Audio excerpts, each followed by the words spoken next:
Hello, Namaste. Welcome to my channel AP Political Fever. Let's start the video for today.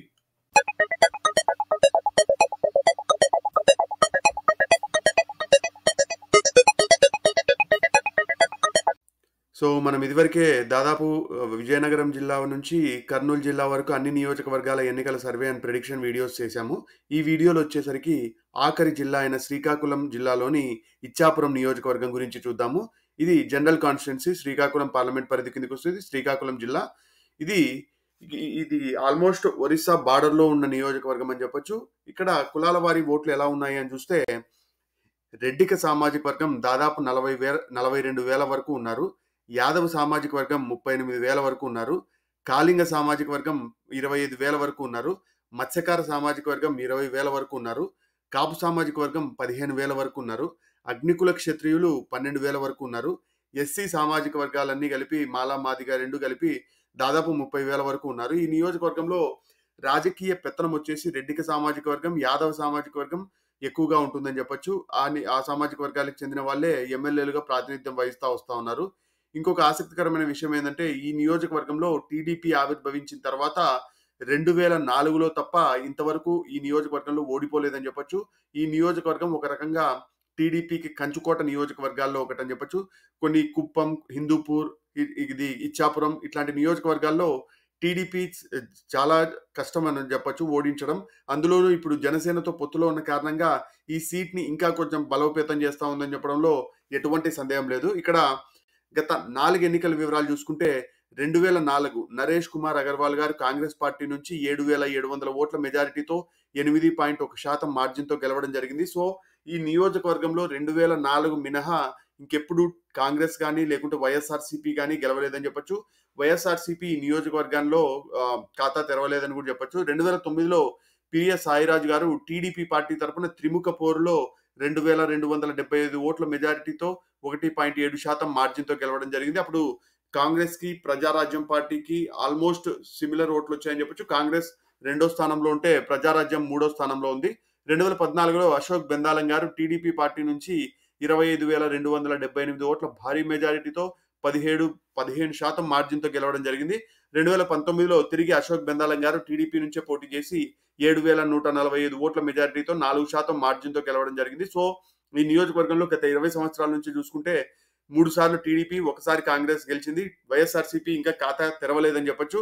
ఇక్కడ NDA పొత్తు ప్రభావం ఎలా ఉంటుంది అని చూస్తే గత ఎన్నికలలో వైఎస్ఆర్సీపీకి దాదాపు 73,000 ఓట్లు వచ్చినాయి. మొత్తంగా ఓట్లు చూసుకుంటే 2,60,000 పోల్ అయ్యేటివి దాదాపుగా 2 లక్షలు పోల్ అయ్యే అవకాశాలు ఉన్నాయి.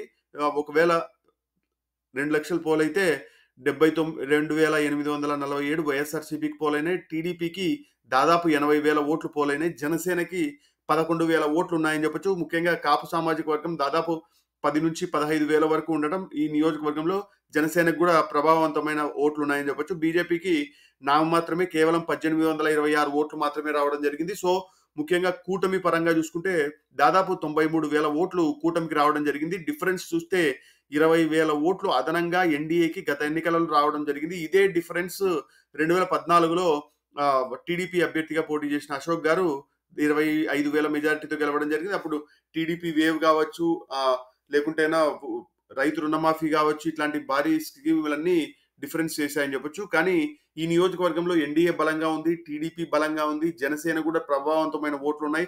సో ఈ అన్ని రీజన్స్ వల్ల ఈ నియోజకవర్గంలో కొద్దిగా టీడీపీకి ఫేవరబుల్ చేస్తా ఉన్నాయని చెప్పొచ్చు. నెక్స్ట్ ఈయన అశోక్ కుమార్ అగర్వాల్ గారు, ఈయన 2004 నుంచి 2009 వరకు కాంగ్రెస్ పార్టీ తరఫున ఎమ్మెల్యేగా ప్రాతినిధ్యం వహించారు.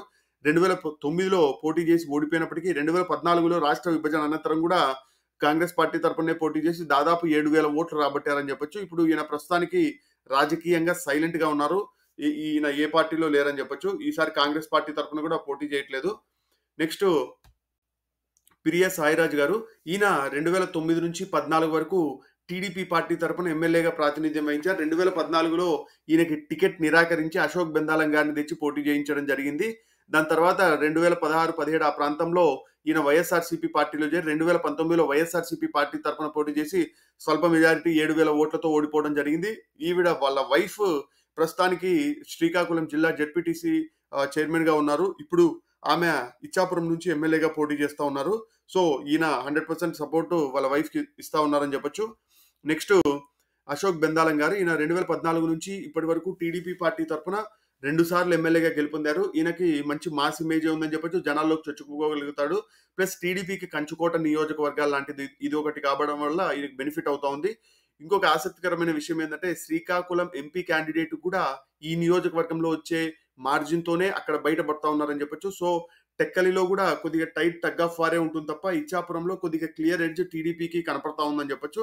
నెక్స్ట్ ఇప్పుడు చూస్తే ఇంక ఇచ్చాపురం నియోజకవర్గానికి చూస్తే పిరియా విజయ్ గారు వైఎస్ఆర్‌సీపీ నుంచి పోటీ చేస్తా ఉన్నారు. అశోక్ బెందాలం గారు తిరిగి హ్యాట్రిక్ కొట్టడానికి టీడీపీ పార్టీ తరపున పోటీ చేస్తా ఉన్నారు.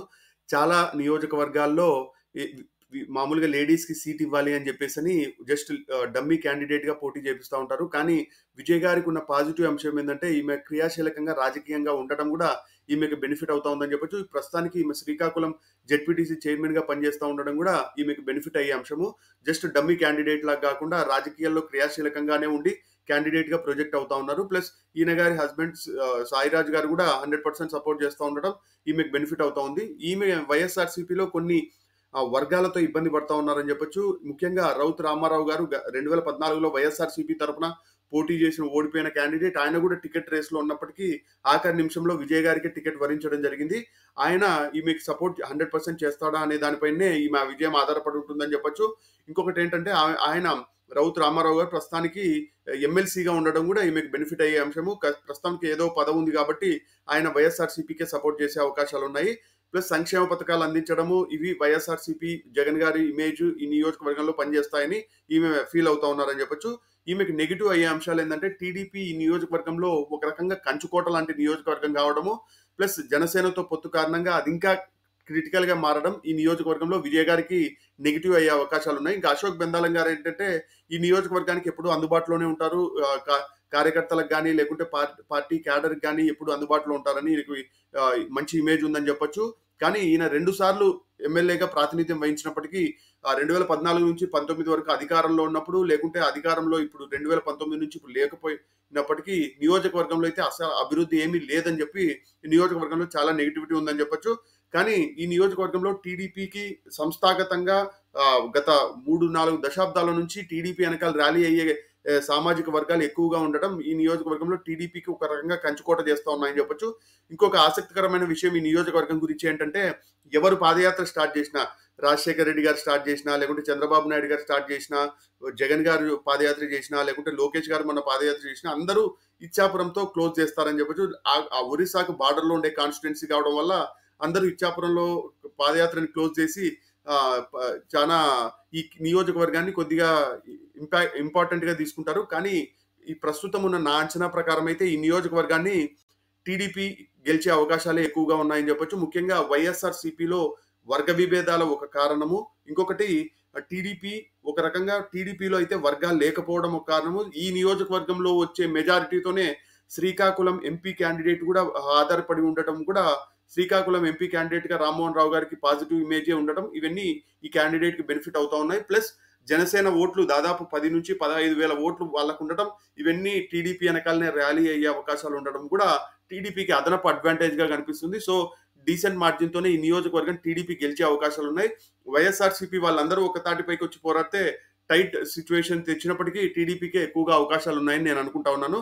ఇది నా ప్రెడిక్షన్ మాత్రమే. ఒకవేళ మీరు ఈ ప్రెడిక్షన్‌తో ఏకీభవిస్తే కామెంట్ రూపంలో తెలియజేయండి. అలాగనే ఒకవేళ వైఎస్ఆర్‌సీపీ గెలుస్తుంది అనుకున్నా కూడా కామెంట్‌లలో తెలియజేసి చెప్పండి. ప్లీజ్ చాలా మంది చూస్తా ఉన్నారు గానీ సబ్స్క్రైబ్ చేసుకోవట్లేదు. Please try to subscribe. Have a good day. Thank you. By.